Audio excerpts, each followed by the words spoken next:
يا أيها الذين آمنوا كتب عليكم الصيام كما كتب على الذين من قبلكم لعلكم تتقون يا أيها الذين آمنوا كتب عليكم الصيام كما كتب على الذين من قبلكم لعلكم تتقون شهر رمضان الذي أنزل فيه القرآن هدى للناس وبينات من الهدى والفرقان الحمد لله وحده والصلاة والسلام على من لا نبي بعده اما بعد الحمدللہ آج کی تراویح میں 10واں سپارہ مکمل ہوا اور قرآن کریم کا 1/3 حصہ الحمدللہ ہم نے مکمل کر لیا۔ 9ویں پارے کے اختتام پر گزشتہ کل آپ کو بتایا تھا کہ غزوہ بدر کے حوالے سے کچھ گفتگو چل رہی تھی اور غزوہ بدر کے ہونے کے جو حالات تھے اور اس کے اوپر جو اعتراضات کیے جا رہے تھے اس حوالے سے کچھ ہم نے آپ کو گفتگو کی تھی۔ آج کے انشاءاللہ اس نشست میں ہم سب سے پہلے تو اس غزوہ بدر کو دیکھتے ہیں کہ یہ ہوا کیا تھا، اس کی مکمل تفصیل دیکھتے ہیں، مختصراً اس کے احوال دیکھ لیتے ہیں۔ میں نے آپ کو بتایا تھا کہ ابو سفیان جو اس وقت تک ایمان نہیں لائے تھے وہ 1000 اونٹوں اور 50,000 درہموں پر مشتمل تجارتی مال کے ساتھ مکہ مکرمہ لوٹ رہے تھے۔ تو آپ صلی اللہ علیہ وسلم نے ارادہ فرمایا کہ کچھ صحابہ کرام کے ساتھ جاتے ہیں اور کچھ پریشر وغیرہ ان کے اوپر ڈالا جائے، کچھ ان کو ڈرایا جائے۔ یہ بہت زیادہ آگے بڑھ رہے تھے، بہت مسلمانوں کو تنگ کر رہے تھے، لوٹ مار کر رہے تھے۔ اس مقصد کے لیے آپ صلی اللہ علیہ وسلم روانہ ہوئے۔ لیکن ہوا یہ کہ جب ابو سفیان کو اس کی اطلاع ملی تو اس نے فوراً ایک آدمی دوڑایا مکہ مکرمہ ابو جہل کے پاس اور کہا کہ یہ تو مسلمان آ رہے ہیں ہم پہ حملہ کرنے کے لیے۔ اب ابو جہل نے یہ کیا کہ وہاں سے 1000 افراد لیے اور 1000 یہ تمام جنگجو لڑنے والے سردار، خوب جو ہے طاقتور قسم کے لوگ، جن میں سے 600 جو ہیں وہ زرہ پوش تھے۔ یہ مکمل انہوں نے جو ہے وہ اپنے پورا جو جنگی سامان ہوتا ہے وہ ان کے پاس تھا۔ اور اس کے علاوہ روایات میں آتا ہے کہ 100 سوار بھی تھے، جبکہ مسلمانوں کے پاس صرف اور صرف 313 بندے تھے، جن میں سے صرف اور صرف 60 اونٹ تھے اور چند زرہیں تھیں، 2-3 تلواریں تھیں۔ ٹوٹے پھوٹے مسلمانوں نے جو ہے کسی کے پاس لاٹھی تھی، کسی کے پاس کلہاڑی تھی، یہ چیزیں تھیں، مکمل اسباب بھی نہیں تھے اور بدلے میں کفار جو ہے اتنی زبردست طاقت کے ساتھ آ رہے تھے۔ اب یہ کفار جو آگے سے آ رہے تھے، یعنی ایک تو تجارتی قافلہ ہو گیا اور ایک یہ کفار جو لڑنے کی نیت سے اپنا قافلہ لے کے آئے، یہ الگ ہو گیا۔ یہ مکمل تیاری کے ساتھ آ رہے تھے اور مسلمانوں کی لڑنے کی کوئی نیت تھی نہیں، وہ تو اس تجارتی قافلے کے لیے جا رہے تھے۔ تو ایسے موقع پہ آپ صلی اللہ علیہ وسلم نے صحابہ کرام سے مشورہ فرمایا اور کہا تمہارے پاس 2 راستے ہیں، یا تو اس دنیا کو اختیار کرو اور ہم تجارتی قافلے کی طرف جاتے ہیں، ہم اس کے اوپر اٹیک کرتے ہیں اور ظاہری بات ہے ادھر ہمارے لیے کچھ سہولت ہوگی، یا دوسرا راستہ یہ ہے کہ اگر تم اللہ کی رضا چاہتے ہو، اللہ کی خوشنودی چاہتی ہو، تو ہم دشمن جو ہم سے لڑنے آ رہا ہے مکہ سے 1000 سوار، 1000 افراد پہ مشتمل قافلہ، ہم اس کے پاس جائیں اور ہم اس سے جہاد کریں۔ اب بتاؤ تم لوگ کیا مشورہ دیتے ہو، تمہارے پاس دونوں آپشنز ہیں۔ تو صحابہ کرام نے عرض کیا کہ اے اللہ کے رسول، اس وقت ہم آپ کے ساتھ وہ نہیں کہیں گے جو یہود نے کہا تھا کہ آپ اور آپ کا خدا جا کے لڑیں، ہم تو واپس جاتے ہیں۔ فرمایا کہ ہم آپ کے ساتھ جائیں گے اور ہم تجارتی قافلہ یعنی دنیا کو اختیار نہیں کریں گے، بلکہ ہم اللہ کی رضا کو دیکھتے ہوئے وہ جو کفار کا قافلہ آ رہا تھا لڑنے کی نیت سے مسلح ہو کے، ہم اس کے ساتھ جا کے لڑیں گے۔ چنانچہ یہ لوگ وہاں پہ گئے اور ان کے ساتھ لڑائی ہوئی۔ اب ہوا یہ کہ یہ رمضان المبارک کی 17 تاریخ تھی، رمضان المبارک کا مہینہ تھا، 17 تاریخ تھی، تمام مسلمان روزے سے تھے۔ تو دونوں لشکر آمنے سامنے ہوئے، انتہائی گھمسان کرن پڑا، بہت شدید قسم کی جنگ ہوئی اور بہت زیادہ جو ہے جس میں نقصان ہوا کفار کا۔ 70 بڑے بڑے کفار کے جو سردار تھے وہ مارے گئے اور اسی طرح اسی 70 تعداد میں ہی 70 افراد جو ہیں ان کے وہ قید بھی ہوئے۔ اور یہ جو افراد مارے گئے ان میں سے اکثریت جو ہے ان کے بڑے بڑے سردار تھے. ابو جہل جو ان کا سب سے بڑا سردار مانا جاتا تھا وہ اس میں مارا گیا. اسی طرح ان کے جو دیگر دوسرے سردار تھے وہ اس میں مارے گئے، اور ان کی جو کریم تھی وہ مر گئی. اور اسی طرح جو قید ہوئے وہ بھی ان کے سب معزز افراد تھے، بڑے افراد تھے.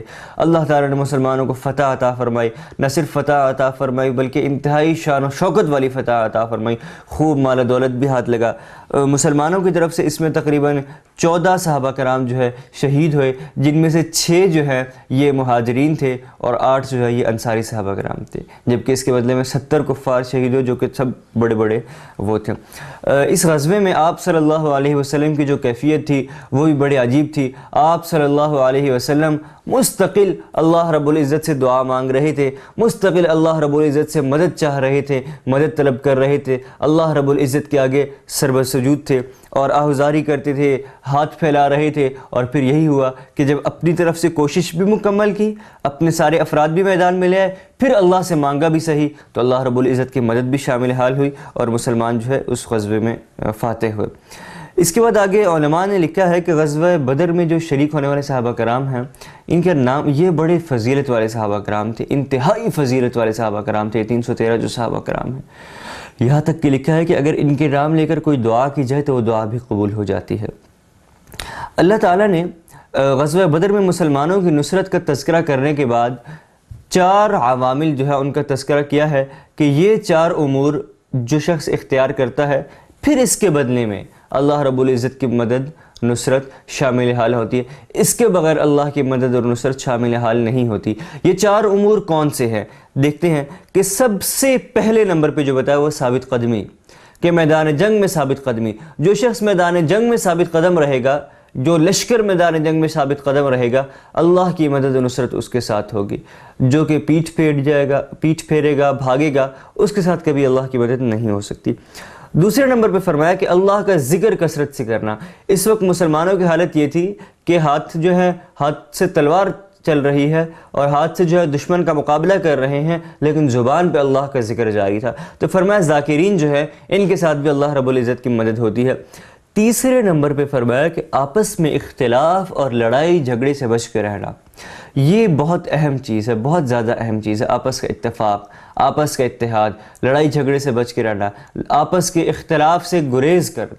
اللہ رب العزت آج ہمیں اس کی توفیق عطا فرمائے. آج ہم مسلمانوں کو اس کی اشد ضرورت ہے.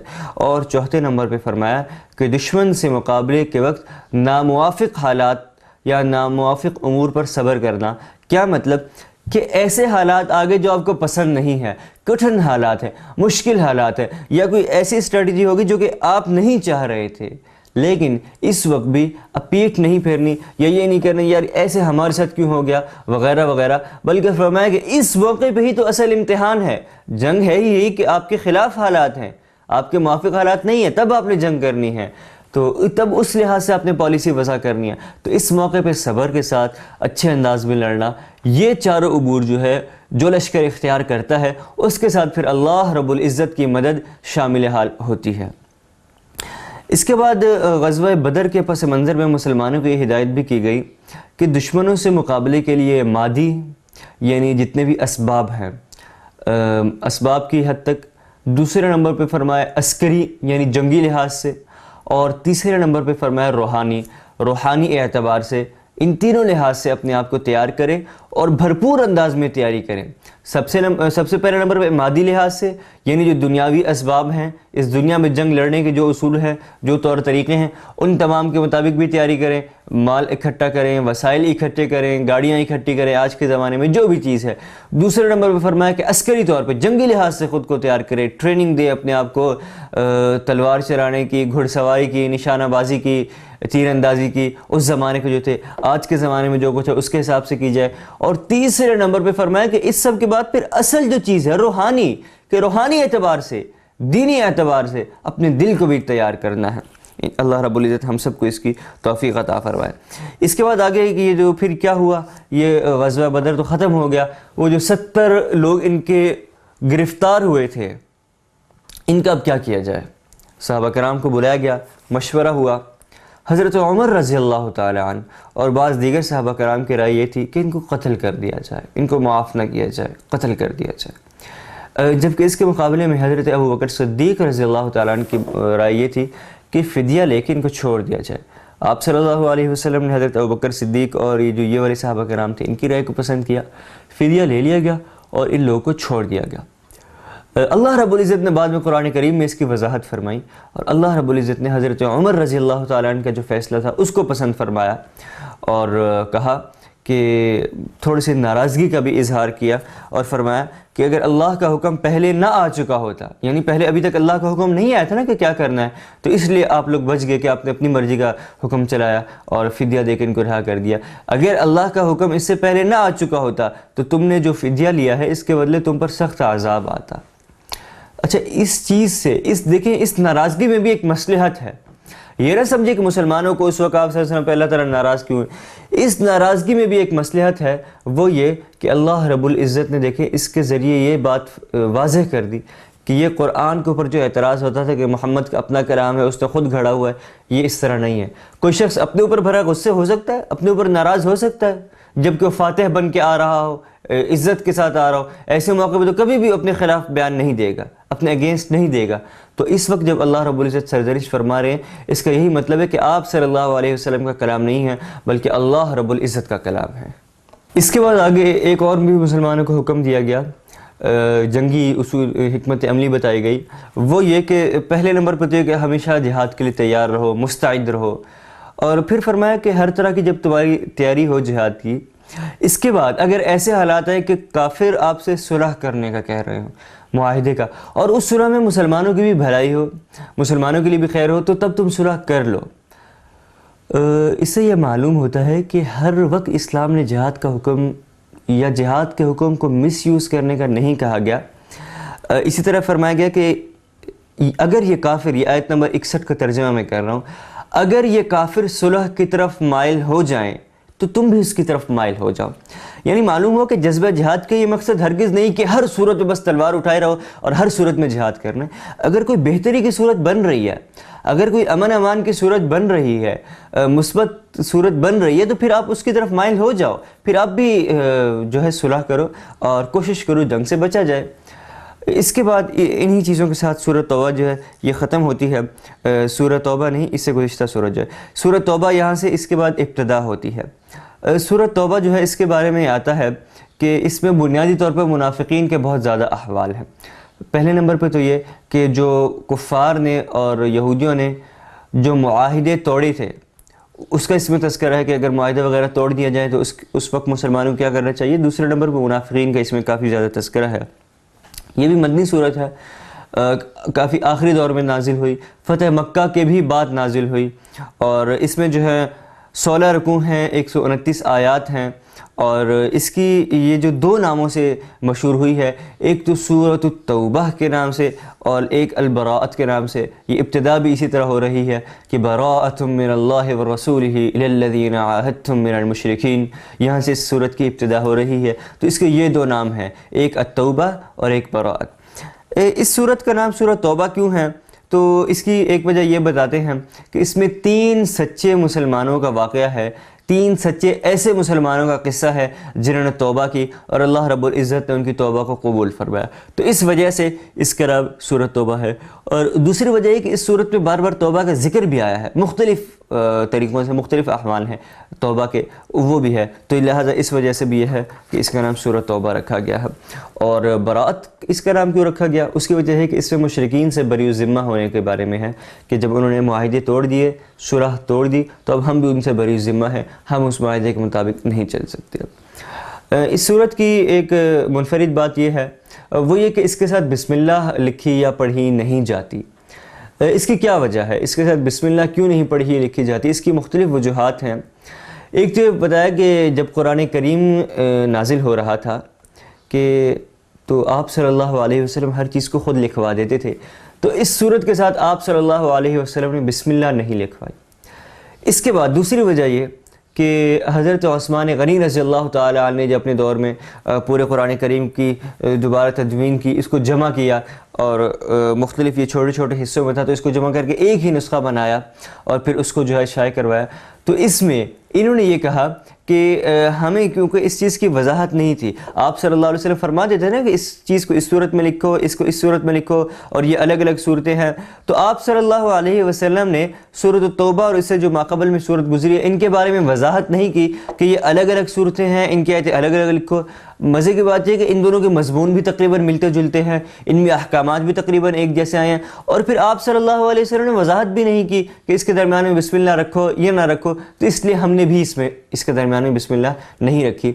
ہاں البتہ یہ کہ الگ الگ لکھ دیا گیا، کہ تھوڑا سا وقفہ دے دیا گیا، بسم اللہ نہیں لکھی۔ تیسرا وجہ یہ ہے کہ کیونکہ اس میں منافقین کی رسوائی کا، ان کے اوپر عذاب کا، عہد شکنی کا، ان کے جو غلط کام ہیں ان کا تذکرہ ہے، تو گویا یہ سورۃ جو ہے عذاب ہے، اور بسم اللہ تو رحمت کے لیے ہوتی ہے، عذاب کے لیے نہیں ہوتی، لہذا اس وجہ سے بھی یہاں پہ بسم اللہ نہیں پڑھی جاتی۔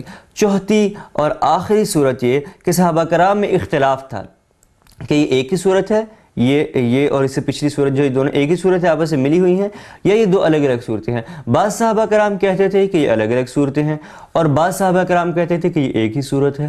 لہٰذا دونوں کی بات مانتے ہوئے یہ کر لیا گیا کہ بسم اللہ، جو کہتے تھے کہ یہ ایک ہی صورت ہے تو بسم اللہ نہیں ہونی چاہیے، ان کی بات میں مان لی گئی کہ بیچ میں بسم اللہ نہیں لکھی گئی، اور جو کہتے تھے کہ الگ الگ صورت ہے ان کی بات بھی مان لی، وہ اس طرح کہ ان کو تھوڑا سا وقفے سے لکھ دیا گیا، بیچ میں تھوڑی سپیس دے دی گئی، الگ الگ لکھ دیا گیا۔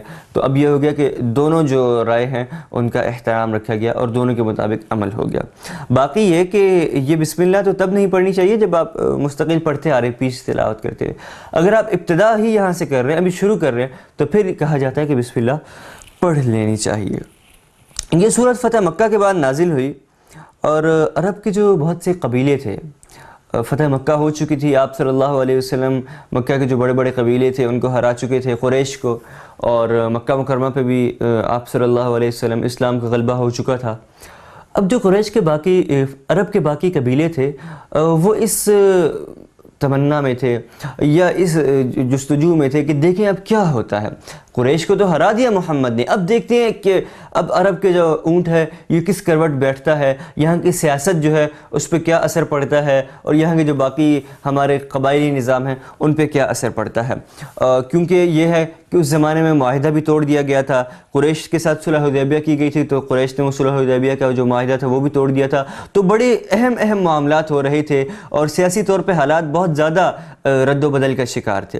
اور اس کے علاوہ یہ کہ آپ صلی اللہ علیہ وسلم نے بھی مکہ مکرمہ پہ حملہ کر دیا تھا، اللہ نے فتح عطا کی کفار کی، جس کی وجہ سے کمر ٹوٹی۔ اس کے علاوہ یہ کہ ایک قبیلہ تھا حوازن کا، اس نے بھی آخری طور پہ جو ہے اس نے ایک دفعہ دوبارہ فتح مکہ کے بعد بھی ایک دفعہ پھر کوشش کی کہ چلو ہم ایک آخری دفعہ زور لگا دیں، اور وہ کہتے ہیں کہ جب آخری مارکہ کیا جاتا ہے، آخری چٹان تھی ان کی کہ شاید کہ اب کی دفعہ ہم جیت جائیں، تو انہوں نے حنین کے موقع پہ، حنین کے جو جگہ تھی اس پہ سب لوگ دوبارہ جمع ہوئے، اور بڑا ہی زبردست اس موقع پہ وہ لوگ لشکر لے کے آئے۔ فرمایا کہ 24,000 کا ان کا لشکر تھا جس کو یہ لوگ لے کے آئے۔ مالک بن عوف جو ہے یہ اس کی سربراہی کر رہا تھا، اور یہ لوگ آئے، اور یہ بڑی ایک سخت قسم کی جنگ تھی۔ اس کے حالات کچھ دیکھتے ہیں۔ آپ صلی اللہ علیہ وسلم نے جب مکہ مکرمہ فتح کر لیا تو آپ کو معلوم ہوئی کہ قبیلہ جو بنو حوازن ہے اس کا سردار مالک بن عوف جو ہے وہ لوگوں کو جمع کرتا پھر رہا ہے اور جنگ کے لیے تیاری کر رہا ہے، مسلمانوں سے لڑنے کے لیے۔ تو آپ صلی اللہ علیہ وسلم نے بھی صحابہ کرام کو تیاری کا حکم دے دیا۔ اب ادھر سے جو ہے یہ لوگ 24,000 کا لشکر لے کے آئے، اور ادھر سے آپ صلی اللہ علیہ وسلم جو ہے 14,000 کا لشکر لے کے آئے۔ یہ جنگ مکہ مکرمہ سے 10 میل دور ایک وادی ہے حنین کی، وہاں پہ لڑی گئی۔ مسلمانوں کی تعداد ماشاءاللہ 14,000 تھی۔ یہ پہلی دفعہ ذرا اتنی بڑی تعداد میں ایک لشکر جا رہا تھا، تو اس موقع پہ تھوڑا سا یہ ہوا کہ ظاہری بات ہے انسان خوش ہوتا ہے کہ ماشاءاللہ اتنی بڑی ہماری تعداد ہے الحمدللہ۔ تو صحابہ کرام کے منہ سے ہلکا سے ہی نکل گیا تھوڑا سا کہ آج تو ہماری تعداد اتنی زیادہ ہے کہ آج ہم مغلوب ہو ہی نہیں سکتے، تھوڑا سا ہلکا سا اس قسم کا جملہ نکل گیا۔ تو یہ بھی جان بوجھ کے ہی غلطی سے، تو اللہ رب العزت نے تھوڑی سی اس موقع پہ سرزنش کی، اور ابتدا میں تھوڑی سی مسلمانوں کو مشکلات پیش آئیں، لیکن پھر بڑی شاندار قسم کی اس میں ہم مسلمانوں کو فتح ہوئی۔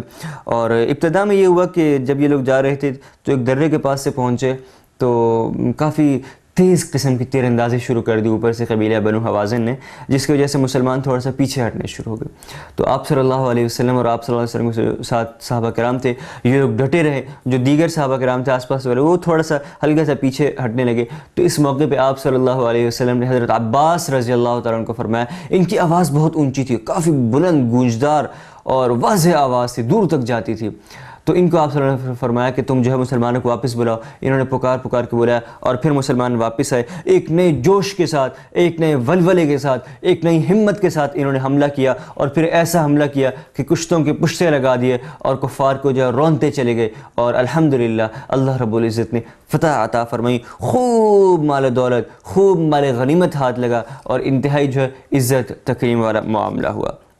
اس جنگ میں جو 24,000 آئے ہوئے تھے، ان میں سے 6,000 افراد جو ہے وہ قیدی ہو گئے. 6,000 افراد کو مسلمانوں نے قیدی بنا لیا، اور اس کے علاوہ 70 ان کے بڑے بڑے سردار جو ہے یہ مارے گئے. اور اس کے علاوہ 4,000 اوقیہ چاندی، باقی مال تو الگ، صرف چاندی جو ہے وہ 4,000 اوقیہ جو ہے وہ مسلمانوں کے پاس مال غنیمت میں آیا. اللہ رب العزت نے ماشاءاللہ اس طرح بہت ہی زیادہ نصرت کا، مدد کا اور الحمدللہ اپنی نصرت والا معاملہ فرمایا. یہ جب ہو گیا، سمجھے یہ ایک آخری چٹان تھی جس کو بھی توڑ دیا گیا، جو رستے سے ہٹ گئی. اب تو قبیلوں کے قبیلے، پورے قبیلوں کے قبیلے جوک در جوک مسلمانوں میں داخل ہونے لگ گئے، اسلام میں داخل ہونے لگ گئے، اسلام قبول کرنے لگ گئے، اطاعت گزار ہونے لگ گئے الحمدللہ. اور پورا جو جزیرہ عرب تھا اس کا بالکل نقشہ ہی بدل کے رہ گیا. آپ صلی اللہ علیہ وسلم کی اب یہ خواہش تھی کہ عرب جو ہیں، جو کفار تھے، جو بت پرست تھے، یہ تو تقریباً سب آگے ہیں.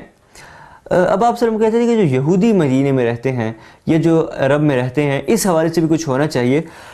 آپ صلی اللہ علیہ وسلم کی ذاتی خواہش یہ تھی کہ اس میں عرب میں ایک ہی دین ہو جو کہ صرف اسلام ہو. تو اس موقع پہ ان کو مہلت دی گئی کہ یا تو اسلام قبول کر لو، جو دوسرے 2 دین رہ گئے تھے، یا تو اسلام قبول کر لو یا جزیہ دو، یا جزیرہ عرب کو چھوڑ کے چلے جاؤ، جنگ کے لیے تیار ہو جاؤ. تو اس موقع پہ پھر یہی ہوا کہ جو مشرکین تھے وہ تو سب تقریباً زیر آ چکے تھے، بس یہودی رہ چکے تھے. اور یہودی اس وقت بڑی طاقت تھی اور یہ بہت اس وقت کوششیں کر رہے تھے. تو ان کے ساتھ پھر یہ ہوا کہ آپ صلی اللہ علیہ وسلم کی زندگی میں تو یہ معاملہ نہیں ہو سکا، لیکن آپ نے وصیت فرمائی تھی اور ان کے بعد پھر یہ معاملہ پورا ہوا تھا.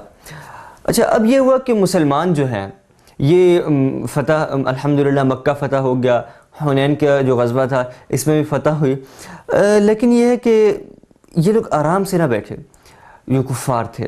آپ صلی اللہ علیہ وسلم کو اطلاع ملی کہ اب یہ لوگ ادھر تو کچھ نہیں کر رہے، لیکن روم جو اس زمانے کی سپر پاور تھی، سپر پاور، سب سے طاقتور اس زمانے کی جو بادشاہت تھی، اس کا بادشاہ جو ہرقل ہے، اس تک مسلمانوں کی اطلاع پہنچ چکی ہے کہ ایک بڑی طاقت ہے، یہ بہت لڑنے والے ہیں اور ہر کسی کو جو ہے یہ شکست دے رہے ہیں.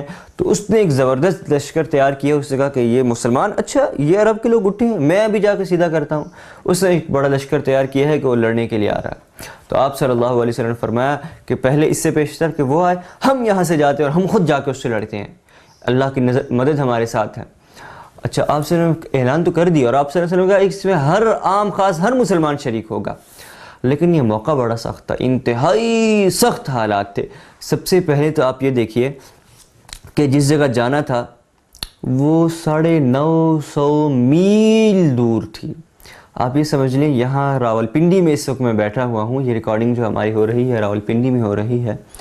یہاں سے تقریباً مائلز میں اگر اس کو دیکھا جائے تو سندھ، حیدرآباد یا کراچی تک آپ اس کو ایک اندازہ کر سکتے ہیں کہ اتنا لمبا سفر تھا. اچھا، یہ موسم کون سا ہے؟ انتہائی شدید ترین گرمی کا موسم ہے، اور وہ سب صحرائی علاقہ، انتہائی شدید ترین گرمی کا موسم ہے.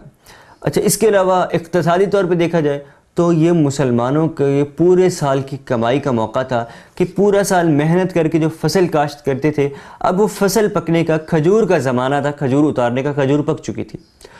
اور اس موقع پہ اگر اس کو نہ اتارا گیا، وہاں پہ چلے گئے تو پیچھے فصل جو ہے کھجور کی تباہ و برباد ہو جائے گی، درخت پہ ہی کھجور ساری خراب ہو جائے گی اور پورے سال کی جو ہماری محنت ہے وہ ضائع جائے گی.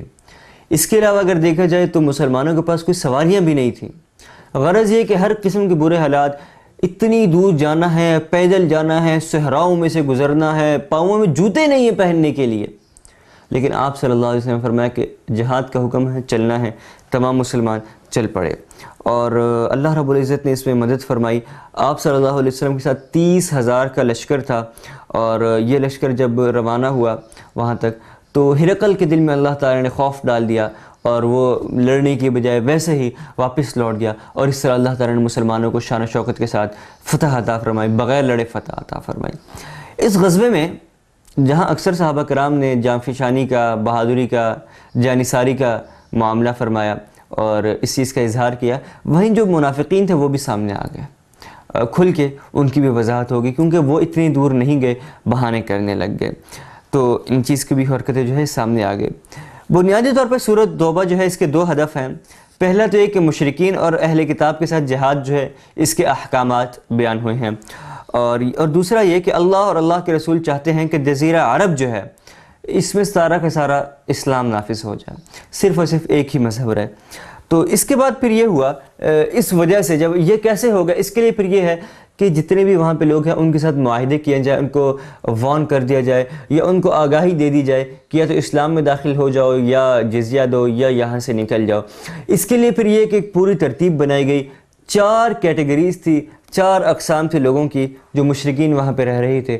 پہلی قسم تو وہ کہ جن کے ساتھ مسلمانوں نے جنگ بندی کا ابھی تک کوئی معاہدہ نہیں کیا، ایسے لوگوں کو 4 ماہ کی مہلت دی گئی کہ آپ کے پاس 4 ماہ ہے، آپ 4 ماہ میں یہ جگہ چھوڑ کر چلے جائیں۔ اول تو یہ اسلام لیا ہے ہمارے بھائی بن جائے، لیکن اگر آپ وہ نہیں لاتے تو 4 ماہ ہے، 4 ماہ کے اندر آپ لوگ اپنی ترتیب بنا لیں اور یہاں سے آپ لوگ چلے جائیں، وگرنہ یہ کہ جنگ کے لیے تیار ہو جائیں۔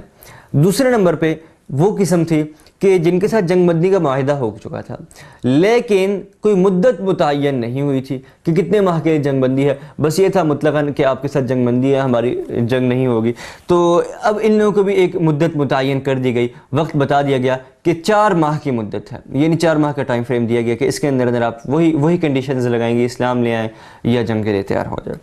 تیسرے نمبر پہ مشرکین کی وہ قسم تھی کہ جن کے ساتھ معاہدہ تو کیا گیا، لیکن ان لوگوں نے معاہدہ توڑا تھا۔ میں نے آپ کو بتایا نا صلح حدیبیہ میں بھی انہوں نے معاہدہ توڑا تھا وغیرہ وغیرہ، تو یہ تیسرے قسم تھی۔ تو ان لوگوں کے ساتھ بھی یہی تھا کہ ان لوگوں کے ساتھ مزے کی بات یہ کہ ان کے اوپر تو آپ صلی اللہ علیہ وسلم نے اسلام نے پابندی لگا دی تھی، اور ان کے لیے بہت سخت شرائط تھی کیونکہ انہوں نے معاہدہ توڑا تھا۔ تو بہرحال ان کو بھی یہی کہا گیا۔ اور اس کے بعد جو 4تھے نمبر پہ تھا وہ قسم مشرکین کی وہ تھی کہ جن کے ساتھ خاص معاہدہ ہو چکا تھا امن کا، جنگ بندی کا، اور وہ اس معاہدے کی مدت بھی مقرر ہو چکی تھی، اور ان مشرکین کی طرف سے اس معاہدے کو ابھی تک توڑا نہیں گیا تھا، یہ ابھی تک امن کے ساتھ اس معاہدے پہ قائم تھے اور مسلمانوں کے ساتھ بہت اچھے انداز میں رہ رہے تھے۔ تو ان کے بارے میں فرمایا گیا کہ ان کو تم بھی نہ چھیڑو، اور ان کے ساتھ جتنی مدت کے لیے معاہدہ کیا ہوا ہے اتنی مدت دے دی جائے۔ تو اس قسم کی یہ کیٹیگری تھی، ان لوگوں کے ساتھ تقریباً 9 ماہ ابھی رہتے تھے اس معاہدے کے، تو ان کو 9 ماہ تک جو ان کے ساتھ کوئی بد عہدی نہیں کی گئی، اور ان کو 9 ماہ کی جو ہے مہلت دی گئی۔ تو اس صورت کا نام جو براءت ہے وہ اس وجہ سے ہے کہ اس صورت میں ان 4 قسموں سے براءت کا اعلان کر دیا گیا، دستبرداری کا اعلان کر دیا گیا۔ اور اس کے بعد یہ کہ یہاں تک کہ اللہ تعالیٰ نے ان مشرکین کی بد عہدیوں کی وجہ سے ان کے اوپر اگلے سال کے لیے حج پہ بھی پابندی لگا دی کہ حج بھی نہیں کر سکتے۔ یہ اتنے بدتنیت قسم کے لوگ ہیں، اتنے بد کردار قسم کے لوگ ہیں کہ اپنے معاہدے تک توڑ دیتے ہیں۔ ان کو حج کی بھی اجازت نہیں ہے، مکہ مکرمہ آنے کی بھی اجازت نہیں ہے، لہٰذا ان کے حج پہ بھی پابندی لگائی گئی۔ اس کے بعد یہ کہ ایک اور اس کے بعد بڑا اہم حکم آیا، وہ یہ کہ وہ اہل کتاب مشرکین نہیں، اہل کتاب یعنی یہودی یا عیسائی، جو کہ مسلمان تو نہیں ہوئی لیکن یہیں پہ رہنا چاہتے ہیں، آخرت کو مانتے ہیں، اللہ کو مانتے ہیں، فرشتوں پہ ایمان لائے ہوئے ہیں، اہل کتاب ہیں، ان کے لیے فرمایا گیا پھر یہ لوگ جزیہ دیں گے۔ جزیہ کیا چیز ہے؟ آئیے اس کو دیکھتے ہیں۔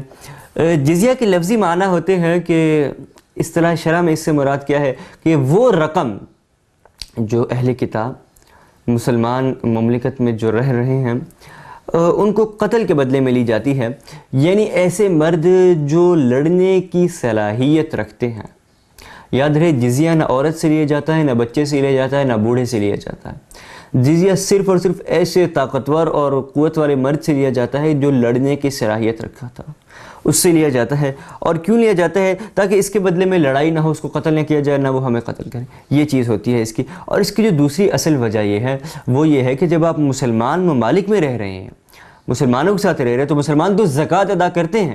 دیکھیے یہ نہیں کہ ہم صرف کافروں سے پیسے لے رہے ہیں, پورا ایک نظام ہے اسلامی حکومت کا, مسلمانوں سے بھی زکوٰۃ لی جاتی, تو مسلمان تو زکوٰۃ ادا کر رہے ہیں, کافروں نے زکوٰۃ ادا کرنی نہیں. لیکن اس زکوٰۃ کے بدلے میں جس طرح مسلمانوں کو جو فیسلٹیز حکومت پرووائڈ کرتی ہے اسی طرح وہ کافروں کو بھی مل رہی ہیں, تو یہ لوگ بھی کچھ تو اس کے بدلے میں حکومت کو دینا, تو پھر ان سے جزیہ لیا جاتا ہے.